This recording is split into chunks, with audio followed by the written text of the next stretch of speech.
यदि आप भी बिहार बोर्ड से कक्षा 11th में स्टडी कर रहे हैं तो प्यारे बच्चों यहाँ पर देख सकते हैं कक्षा 11वीं के विद्यार्थियों को जो इस महीने में जो नवंबर महीने में आपका सेकेंड टर्मिनल एग्जाम चल रहा है प्यारे बच्चों, तो 29 नवंबर के जो आपका है ना प्रथम पाली में हिस्ट्री का एग्जाम होने वाला है कक्षा 11वीं के विद्यार्थियों का। तो मेरे पास 100% हिस्ट्री का ओरिजिनल क्वेश्चन पेपर आ चुका है और इस वीडियो में इसका आंसर की कराने जा रहा है। ठीक है, आप लोग इस चैनल पर नए हैं तो प्लीज चैनल को सब्सक्राइब कर लीजिएगा। ठीक है, और वीडियो को लाइक कर दीजिएगा। ठीक है, तो सभी विद्यार्थी एक बार जो है वीडियो को लाइक कर दीजिए जल्दी जल्दी। ठीक है, ताकि जो ना इसका आंसर मैं पूरा का पूरा 30 में करा दूंगा और सब्जेक्टिव का भी आंसर मैं ना आपको बताऊंगा कि कहां से जाकर आप डाउनलोड कर सकते हैं, क्योंकि सबका आंसर मैं अपडेट कर दिया हूं। ठीक है, तो यहाँ आप देख सकते हैं इसी प्रकार जो ना आपका विषय कोड रहेगा 321 और यहाँ पर लिखा रहेगा 1 से लेकर 30 प्रश्न, जिनमें आपको 25 प्रश्न का उत्तर देना है। ठीक है, तो देखिए, तो चलिए क्वेश्चन नंबर 1 की तरफ बढ़ते हैं। काफी शानदार क्वेश्चन दिया गया है, गौर से देख सकते हैं। कहता है कि निम्नलिखित में से किसे आधुनिक मानव कहा जाता है बाबू।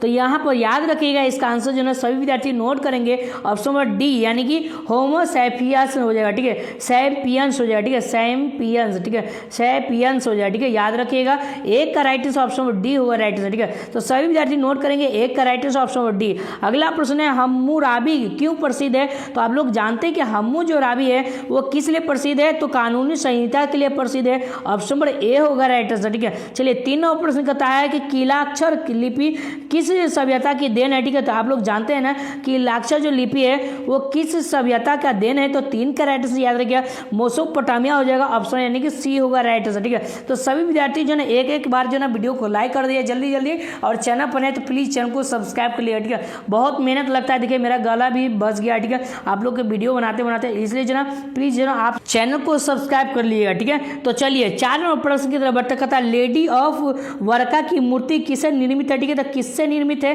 तो आप लोग जानते हैं 4 का राइट आंसर क्या होगा। तो आप लोग इसका आंसर बताइए 4 का राइट आंसर क्या होगा। तो हम लोग जानते हैं कि इसका आंसर है वो संगमरमर हो जाएगा, ऑप्शन यानी कि मार्बल यानी कि ऑप्शन ए होगा राइट आंसर। ठीक है, चलिए आगे बढ़ते हैं। 5 नंबर प्रश्न कहता है कि कन्फ्यूजियम कहाँ के निवासी थे। तो आप लोग जानते हैं कन्फ्यूजियम जो है ना वो कहाँ के निवासी थे। तो 5 का राइट आंसर यानी कि चीन के निवासी थे, ऑप्शन यानी कि डी होगा राइट आंसर। ठीक है, चलिए आगे बढ़ते हैं। कहता है प्रतियोगी की परीक्षा की प्रथा किस सभ्यता से शुरू हुई थी। तो याद रखिएगा 6 का राइट आंसर ऑप्शन क्या होगा, तो सी यानी कि चीन से शुरू हुआ था। ठीक है, चलिए आगे बढ़ते हैं। 7 नंबर प्रश्न यहाँ आप देख लीजिए। कहता है कि झूलते बाघ किस सभ्यता की देन है। तो झूलते बाघ जो ना वो किस सभ्यता की देन है, तो बोबीलोनिया हो जाएगा। ठीक है, बेबीलोनिया। ठीक है, ऑप्शन यानी कि क्या हो बेबीलोनिया, ऑप्शन बी होगा राइट आंसर। ठीक है, याद रखिएगा बेबीलोनिया।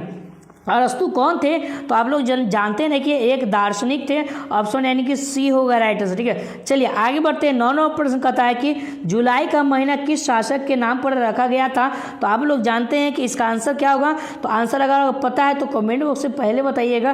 तो ऑप्शन नंबर ए होगा राइट आंसर, सीजर से। ठीक है, चलिए आगे बढ़ते हैं।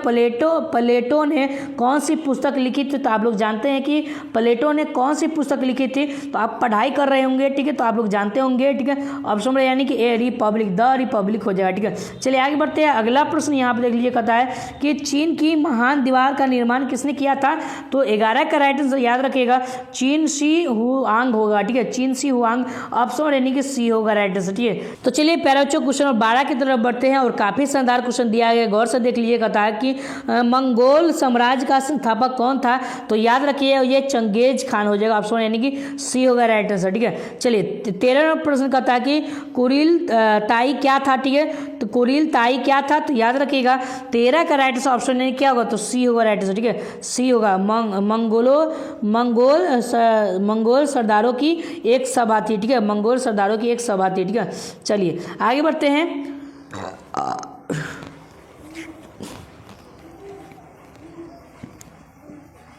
तो चलिए प्यारे बच्चों 12 नंबर प्रश्न की तरफ बढ़ते। कहता है मंगोल साम्राज्य का संस्थापक कौन था। ठीक है, तो आप लोग जानते हैं कि इसका आंसर हो जाएगा ऑप्शन यानी कि सी। ठीक है, नोट करेंगे सभी विद्यार्थी, ऑप्शन यानी कि सी। 12 का right answer C Genghis Khan. अगले बढ़ते हैं। कहता है कि कुरिल ताई क्या था। तो कुरिल ताई जो है एक प्रकार का जो है मंगोल सरदारों की एक सभा था। ठीक है, ऑप्शन यानी कि सी होगा राइट आंसर। ठीक है, 14 नंबर प्रश्न कहता है कि सुनहरा गिरोह का गठन किसने किया था। तो 14 का राइट आंसर याद रखिएगा प्यारे बच्चों, ऑप्शन यानी कि डी होगा राइट है। ठीक है, जोची हो जाए। ठीक है, चलिए आगे बढ़ते हैं। 15 प्रश्न कहता है कि मुरेगेन अर्थात शाही दामाद किसकी उपाधि थी। ठीक है, याद रखिएगा 15 का राइट आंसर ऑप्शन बी हो, ठीक है, तैमूर। 16 प्रश्न देख लीजिए, कहता है कि मार्को पोलो चीन में किसके दरबार में आया था?